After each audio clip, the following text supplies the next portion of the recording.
কেন বুঝতে পারছো না যে আমি সত্যি বলছি? গতকাল রাতে আমার সাথে কি ঘটেছে একমাত্র আমিই বলতে পারি। আমি আমি যে কি ভয় পেয়েছি ওই টাইমটা। আমি রিল্যাক্স, তাকাও আমার দিকে, তাকাও। একদিনই তো, একদিন বাদে তোমার আমার বিয়ে।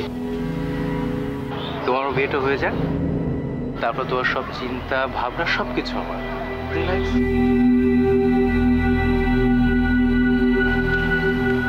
জান, তুমি কেন বুঝতে পারছো না? আমি ওখানে কিছু একটা দেখেছি।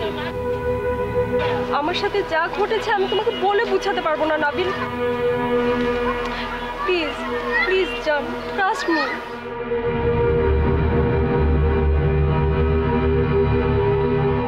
আর আমি একটা ব্যাপার বুঝতে পারলাম না, ঠিক ওই টাইমটাতেই আমাকে নীলা কল করেছে। আমার সাথে কি ঘটছে তা নীলা কি করে বুঝলো বলো তো জান? নীলা?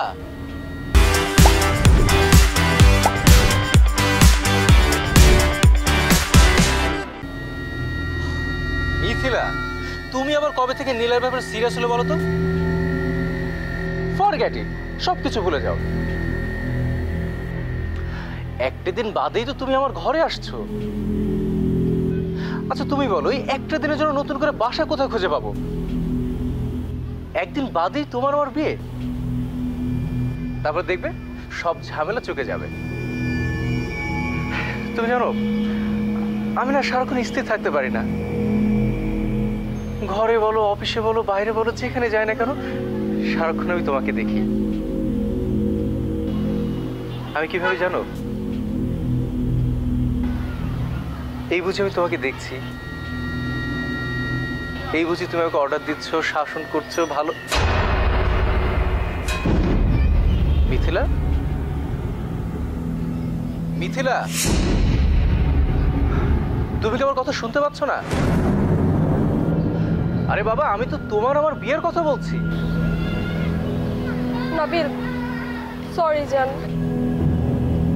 আমি এতটা বেশি আপসেট হয়ে আছি। আর ঘটনাটা না জান আমি কিছুতেই ভুলতে পারছি না। বলো আমি কি করব?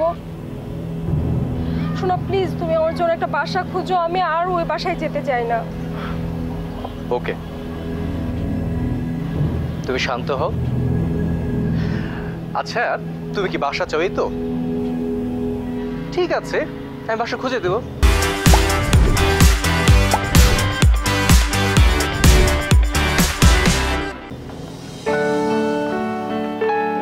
এত চিন্তা করছো কেন? ভাগ্য তোমার পক্ষে,